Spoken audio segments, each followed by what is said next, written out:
அண்மை செய்தியை பார்க்கிறோம். நாளை திருச்சி, அரியலூர், பெரம்பலூரில் தவேக தலைவர் விஜய் சுற்றுப்பயணம் மேற்கொள்ள உள்ள நிலையில் உங்க விஜய் நான் வரேன் என்ற வாசகத்துடன் பிரச்சார வாகனம் தயார் நிலையில் இருக்கின்றன. அந்த காட்சிகளை நாம் பார்த்து வருகிறோம். சென்னை பனையூரில் உள்ள அலுவலகத்தில் பிரச்சார வாகனம் தயார் நிலையில் இருக்கக்கூடிய அந்த காட்சிகள் வெளியாக இருக்கின்றன. நாளை பிரச்சாரம் மேற்கொள்ள உள்ள நிலையில் வாகனங்கள் தயார் நிலையில் இருக்கக்கூடிய காட்சிகளை நாம் அண்மை செய்தியாக பார்த்து வருகிறோம்.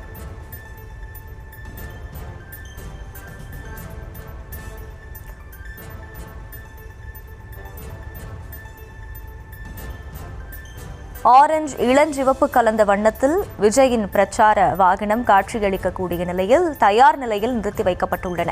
நாளை திருச்சி, அரியலூர், பெரம்பலூரில் தவேக தலைவர் விஜய் பிரச்சாரம் மேற்கொள்ள உள்ள நிலையில் பிரச்சார வாகனமானது தயார் நிலையில் வைக்கப்பட்டிருக்கக்கூடிய அந்த காட்சிகளை பார்த்து வருகிறோம். விவரங்களோடு இணைகிறார் செய்தியாளர் ஜெர்ரி. வணக்கம். முழு விவரம். வணக்கம். தமிழக வெற்றி கழக தலைவர் விஜய் தன்னுடைய அரசியல் சுற்றுப்பயணத்தை 13ஆம் தேதியிலிருந்து தொடங்க இருக்கிறார். திருச்சி, அரியலூர், குன்னம், பெரம்பலூர் என்று ஒரே நாளில் 3 மாவட்டங்கள்ல 4 இடங்கள்ல விஜய் பேச இருக்கிறார். அதற்கான பிரச்சார வாகனம் ஏற்கனவே தமிழக வெற்றி கழக கட்சி அலுவலகத்தில் நின்று கொண்டதாலும் கூட தற்பொழுது பிரச்சாரத்திற்கு தயார் நிலையில் இருக்கிறது.